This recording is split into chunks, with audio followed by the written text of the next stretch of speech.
Hi, my name's Jack, and this is a build for the 3.27 League for Path of Exile 1 Keepers of the Flame. This is a Flicker Strike Slayer build, and we will be using not fire, not physical. We will be a 3-element Trinity Flicker using Void Forge. So, Void Forge gives us gain 700% of weapons physical damage, so extra damage for a random element, which means we scale with flat physical damage, which comes from Void Forge and any other items, and it turns it into a random element of fire, lightning, or cold. Also, it gives us your elemental damage can shock. If we look over here, shock is based on our damage, basically, and the shock effect, therefore, is you see aim threshold. Monsters who have very high aim threshold, like pinnacle bosses, take a lesser version of the shock. In this case, 28%, but most monsters will have 50%, or rare monsters probably like 40. Right. So this item is very, very good. We will get frenzy charges through Farrell's Fur. What this item does, it gives you maximum frenzy charges when you have cat stealth, or when you gain cat stealth, right? We can gain cat stealth by putting it as a bestiary craft on our gloves. Grants over 30 aspect of the cat skill. This way we can pretty much have maximum frenzy charges at all time. We have some generation as well in the tree. Over here we gain frenzy charges when you hit a unique enemy, and Flicker Strike itself has generation with quality, 10% chance to gain a frenzy charge. All of this should be enough to get us flickering going for all the time. And let me go over the tree. A very simple Slayer tree. We fix our accuracy here and here. We go over here, take these nodes together with the life leech. We have Slayer leech. That way, life leech effects are not removed when unreserved life is filled. This way, we will continue leeching even after we reach our maximum life. These 3 nodes for fixing our auras, and we will take both of the Wisdom of the Glades over here and Hard Knocks to gain our attribute requirements.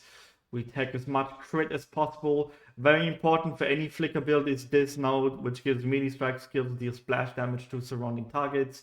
Since flicker strike itself is single target, but it counts as a melee strike skill, we need this node to do splash damage. Without it, it won't feel nearly as good, and then the mastery monsters cannot block your attacks. That way we just keep flickering. Then a little medium cluster jewel for heraldry. Specifically, what this does, nearby enemies have cold, fire, and lightning exposure. We have all of these, so that's really nice. And then increase damage for each herald affecting you, and increase damage while affected by a herald. Since we are herald stacking this really nice tree, which gives us crit, and then the critical strike chance of the sword to reach 100% critical strike chance. Go over here. We actually need this so we can hit the charge mastery. Why? We want our charge duration to be longer than the duration of cat stealth, right? So that way we have pretty much permanent uptime on our charges through cat stealth. This node, actually very important to hit 100% as well, this dual socket. We will go over here, we will take the Fortify Mastery tree. Fortify is very good, so we will get like 23% less damage taken, and our melee hits Fortify. We only do melee hits, so we will always be fortified, giving us, again, 23% less damage taken. These 2 nodes for life, and enemies cannot leech life from us. Go over here, gain this for rage, and we get this +7 to maximum rage, putting us at 37. Then we will gain Stall of Steel for the armor and maximum elemental resistance. Going over this side of the tree, life, spell suppression tree, we'll go over here, get these lives. Travel through here, get these sword mastery, very important. This one gets crit as well. Get this dual socket as well to hit critical 100% critical strike chance. Here as well for the crit multiplier and critical strike chance. This one as well, Thrill of Battle, reduces the mana cost of attacks. This one's really important as it gives us mana reservation, but it also makes us able to permanently keep going with Flicker Strike without hitting our maximum mana. That is what that is also for. Travel over here and get these 4 spell suppression nodes. Together with items, we will reach 100% spell suppression for a good amount of EHP. That is pretty much the skill tree. Let's go over the gems. Flicker Strike, Trinity, we do all 3 elements. So Trinity is our biggest damage boost by far. We will always have maximum resonance. Multi-strike, awakened elemental damage attacks, close combat. Since we are Flicker Strike, we will literally teleport on top of the enemy. So any enemy that we teleport to will be at a melee range of 1, meaning we will get maximum damage from close combat and then increase critical damage as we are a crit build. Then these, we're using all 3 Heralds, Herald of Ice, Herald of Ash, and Herald of Thunder. Since we do all 3 of these damage types and gain bonuses from having all 3 of them, with an Enlighten to fix our mana reservation, and most importantly, Precision, this one takes up the most mana. But it's very important for accuracy and also the critical strike chance that it gives. Deep Stem, faster attacks, Lifetime Frostblink. Normally you don't need this as you're just flicking through maps, but if there's ever like time when there's no enemies, you might have to do this instead. And then we'll be using Val Molten Shell together with Automation. This way, Val Molten Shell will be permanently on, and on occasions where you feel unsure if you survive, you can press the Val ability yourself. Enduring Cry, most of the time we will gain endurance charges through Disciple of the Unyielding, so we gain endurance charges on kill, but if there's ever a rare enemy or like a unique monster that we're fighting, we will instead be using Enduring Cry to keep up our endurance charges so we don't die. Blood Rage, this is also going to help with Frenzy Charge generation throughout mapping, and importantly, it also gives a ton of attack speed, which is really nice. Herald of Purity, since this is mostly for Voidforge itself, it will give us a big damage buff, about 1 million DPS, as we are basically converting to a random element type, right? So flat physical damage is actually very good on this build, and these ones are disabled right now, just some extra damage. Val Haste and Berserk for some extra damage link, mostly probably for some unique enemies, some tough rare, or some map bosses. And that is the Sidram setup. I will go over the equipment. We'll be using Voidforge. This item is about 10 to 15 divines. Early on, you will instead be using a sword that looks like this. So there's a 3-element sword with attack speed and global critical strike multiplier. Shouldn't be too hard as everybody else is going physical slam builds.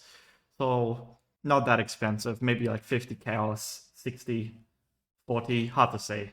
But later on, we'll be swapping to Voidforge instead, and that will up our damage a good amount and enable shocks. So before we wouldn't have shocks. For the sake of calculation, I put in 25, so that will put us up to like almost 10 million DPS. Abysses, very self-explanatory. Flat physical is very good. It has attributes and it gives us melee critical strike multiplier and a bunch of armor. So perfect item for us. Flicker likes to live dangerously. Transfer, as I've explained, this enables frenzy charge generation through aspect of the cat. And the buffs itself are also very good. Cat stealth and cat's agility give some buffs. One of them is phasing, and the other one is like a stealth buff with crit. So they will. Cat stealth has like a duration of like 12 seconds, and then one of them is like 6 seconds, and the other one is like 4 seconds long. So you will gain cat stealth first, and then you will gain cat's agility. So you'll cycle through these abilities. Going over the gloves, most importantly, of course, the Grand level 30 aspect of the cat skill. So you need to beastcraft these onto your gloves. Other than that, it's just resistance, life, and chances of spell damage roll high as possible. You need that 12% roll. The implicits are increased critical strike chance, of course, and another suppressed spell damage, which you can get from Ether. Weapon scale boots, we be using Storm Shroud. So on these boots, we will have an implicit chance to avoid being shocked, and the chance to avoid being shocked on the suffix is from an essence craft. The rest is resistance, life, and chance to suppress spell damage. Amulet, we'll be using a Lapis Amulet to fix our int and then craft on intelligence as well. We need accuracy rating. You need an accuracy rating on here to fix the remaining like 1% hit chance, and sadly can't get around it really. And then maximum life, all skill, and most importantly the crit roll for hitting 100% crit chance, and the rest is just extra damage if you can get it, right? Topaz Ring with cursed enemies with elemental weakness on hit, which comes from Hunter, Conqueror, so life, resistance, that, and the prefix increased elemental damage with attack skills for some more damage. Sapphire Ring, pretty much the same with a Chaos Roll. The Rustic Sash, just Chaos Roll, resistance, life roll, and damage increased elemental damage with attack skills. Instant Flask, you can also, you need to think about if you could also take a Val Pact.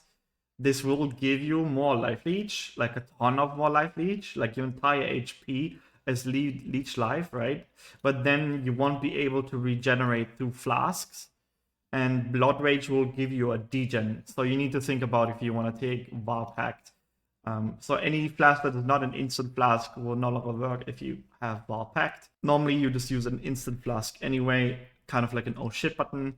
We're using a prismatic tincture, which will apply a mana burn. The way mana burn works, it starts leeching 1% of your maximum mana per second. We have pretty much everything reserved, so it will start really, really low. Then we have a silver flask for onslaught and immunity to poison, a diamond flask, of course, with critical strike chance for the suffix to hit 100%, and a granite flask with increased armor during effect. Since we are elemental aimant immune and we have bleeding immunity to the Slayer Ascendancy, we only need to care about poison. And then these two jewels, as I've explained, to hit 100%, and Storm Shroud for an elemental aimant immunity, which makes us immune to Sap, Riddle, and Scorch as well. This way, we are immune to pretty much everything, including Blind from Soul of Garokan. This is the early map setup. Early on, I recommend going for Aura's Sacrifice. Early on, Aura's Sacrifice gain a frenzy charge if an attack ignites an enemy. So you will hit an enemy, you will instantly ignite like a group of enemies or an enemy that you hit, giving you a frenzy charge instantly. So that will make you keep flickering. Then the rest of the items are very straightforward. One accuracy roll in the helmet to fix accuracy to 100%. And the rest is just life and resistance and some armor if you can get it. An Onyx Amulet here to fix dex, strength, and intelligence with an int roll and a crit roll if you can get it. Not that bad if you can get it. We won't be hitting over like 80% early on anyway. But we will still flicker as we are not dependent on critting for flickering. And the rest is just straightforward fixing elemental ailments, but with flash shot gain on crit as we will be critting since we have 50%. Over here, pretty much everything stays the same. Nothing really changed except the aura. Since we are using Aura Sacrifice, we can't Herald stack yet, so we're using Anger and Herald of Ash with Precision. That puts us at 20%. We have like 20-30 mana usage, so we're actually over. You can't sadly fit another aura in here. It's simply too tight, right? Even not a small aura wouldn't work like a Herald. Is 18%, and then we won't be able to use our ability. And Blood Rage and Flame ability, we will just use ourselves, right? Mostly for rare monsters, bosses, and unique monsters. That's the early map version. Let me go over the end game. Flicker Strike scales insane, specifically with Rakiata's Dance. This is the literal best version of an elemental Flicker Strike build. It has the highest possible damage. In fact, the damage is so high that you could probably move some stuff around and get a little bit more defensive if you don't like these defensive numbers to you. But what is really important here is treats enemy monster elemental resistances values as inverted, which means if you go over a config and let's say a monster has 50% elemental resistance, it now has minus 50%, right? That's what makes this item so amazing. So we don't have to deal with any resistance reducing stuff like that. This item also gives a lot of elemental damage. We have like 870 elemental DPS. Then Replica Abysses with a Socrates skill gems get a 90% cost and reservation multiplier. Very important. We pull all of our auras in a helmet and do this. This item also gives us fire, cold, and lightning damage together with the melee critical strike multiplier. The increased elemental damage taken isn't as bad as the normal version, which gives increased physical damage taken, as fist damage max it is often lower than elemental. We'll be using Replica Feral's Full instead. This one gives frenzy and endurance charges. So instead of power charge, we gain endurance charge. We have onslaught, while we have cast agility as well. Then Havoc Touch Claws, again, grants level 30 aspect of the cat, crit, maximum frenzy charge, elemental damage if you haven't dealt a critical strike recently. And then very important non-boss strike skills, target 2 additional enemies, since Flicker is a strike skill, which means this is like an easier version of getting that tree node. We're using Ralakesh and Patience with the endurance charges having maximum, counting as having maximum number of endurance charges. So we're always at maximum endurance with a +1 corruption on it.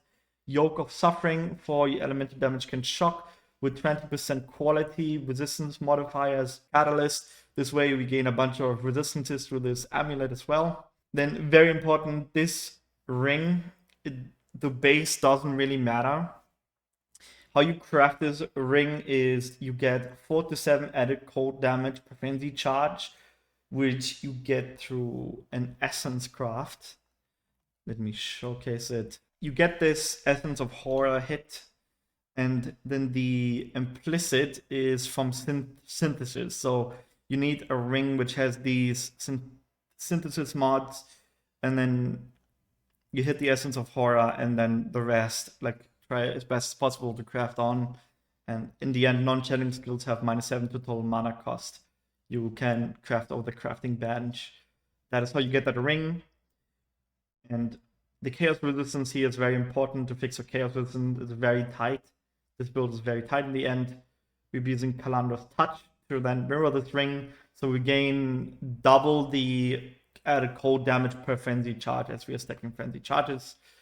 We're using Arn's Anguish for brutal charges, and what they do is they give us chance to deal triple damage. This is why we have Ralakesh and Patience. Also, we're using Forbidden Flesh, Forbidden Flame. Going over here, we'll be allocating Masterful Form. This way, we're stacking frenzy charges, or endurance charges are equal to frenzy charges, or endurance charges are brutal charges, giving us chance to deal triple damage. Bottle Faith for the damage.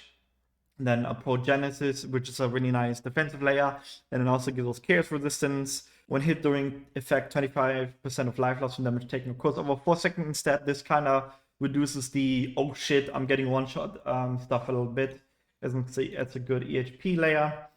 Then still enriched prismatic tincture, basalt for armor, and a diamond flask for crit chance. We're also using a Watcher's Eye. Here important is the attack damage from precision and the critical strike multiplier from anger. The hatred doesn't matter.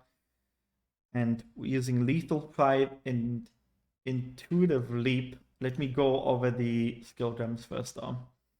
So since we're doing a lot of added cold damage, we're using Ice Bite, which gives us more added cold damage per frenzy charge since we are stacking frenzy charges. We're using Fortify on hit, again fortification. For EHP, multi-strike, awaken, elemental damage, and cross combat stays the same. Blood Rage, an Assassin's Mark on hit setup, since we don't do any curses now anymore. Steel Skin with automation. Leaf Slam, fastest attack, life tap for movement. And then these are the auras in our helmet. Purity of Elements. This makes us elemental ailment immune and gives us a bunch of elemental resistances. So we fix our elemental resistances. Precision, and then anger for the Watcher's Eye, and also giving us a bunch of added fire damage to our attacks with a level 4 enlighten putting us at 9% together with a tree and a mana cost of 66. So we have some wiggle room. Then another one with the Enlighten. Actually don't need this, right? We have the Herald of Ice for some more added cold damage. We also have the Laceration in the gloves. Why do we have the Laceration in gloves? For aspect of the cat. I've explained it in the mid-game setup before. We want our charge duration to be longer than cat stealth. This way we get 40% less skill effect duration, which means we will have more charge duration than the duration of cat stealth. Let's go over the tree. Good amount of changes here. As I said, we're using Lethal Pride. So if you look at this jewel, it gives a bunch of like strength, the chance to deal double damage over here, increase melee critical strike chance. Try to get this Lethal Pride if possible. It is just mostly just a bunch of strength and stuff like that. We'll go over here, we will take this Rage tree instead, so the skill tree is a bit closer, which will give us Rage generation and also give a Rage armor and gain Rage when hit by an enemy, which does happen sometime. This entire crit tree, as before, critical strike multiplier against unique enemies. You can also take you take 30% reduced extra damage from critical strikes if you want to be a little bit more tanky. Over here, still the same. The sword tree with the critical strike chance. Over here, our large cluster wood jewel, which has 8 passive skills, added small passive grant axe attacks, and sword attacks. So specifically, martial prowess and feed the fury, and then forbidden flesh, forbidden flame here don't really need drive the destruction. It's just an extra. Still, the charge mastery, increased damage per endurance, friendly or power charge. Since we have a bunch of charge generation, we will get this. Also giving us frenzy and endurance charges on kill. We have endurance charge maximum anyway, so I don't really need that. This tree for crit chance and critical strike multiplier with the chance to deal triple damage mastery. As you've seen, we also have a bunch of tattoos. These are chances per spell damage tattoos. And then we have some cold rest to fix cold rest. We go over here, still taking this Vitality Void with instant leech. Over here, the aura effect. This you particularly don't really need. It's just some extra damage, right? If you feel this is too much, you want some more EHP, you can probably take this life reel right next to it instead. We will take bleeding critical strike chance. So we will bleed enemies, and then we will do critical multiplier and critical strike chance against enemies that are bleeding for more critical strike multiplier and critical strike chance. These two notes of spell suppression. Go over here, still taking this crit sword tree life, and then go down here for the spell suppression, so we hit 100%. We put intuitive leap in here, so this way we can allocate aspect of the links, survivalist, acuity, and further without traveling to these nodes, and Heartseeker as well. If you want to reach 100%, you can move something out and get this one singular critical strike chance node, which will put you at 100% critical strike chance, and then over here, spell suppression as well. And we will not be allocating Endless Hunger. Instead, we will go for Headsman for the 20% Culling Strike, which gives us a higher damage increase over Endless Hunger. If you feel like Endless Hunger is better and you want instead for the immunity to stun, immunity to leeching, right? You probably take that instead. It's not like we have low damage or we need the Culling Strike particularly bad. Kind of your choice what you want here. But with this kind of damage, monsters shouldn't survive anyway.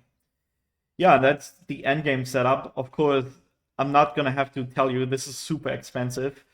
And this is for the kind of person who plays Flicker Strike, loves Flicker Strike, and only plays Flicker Strike until the end of the league. Super late game setup. If you can get it, great. If not, I mean, it's not like Flicker Strike is a bad farmer, or even the mid-game setup is more than decent, right? We do a lot of damage here as well. Over like 8.8 million, like 9 million damage, depending on what we're toggling. And that's pretty much the build. League is launching soon. If you like, leave a like, leave a subscribe. I wanna make a build about the kinetic fusillade, but I don't have the gem info in PoE yet, so that might come later. Until then, see you around.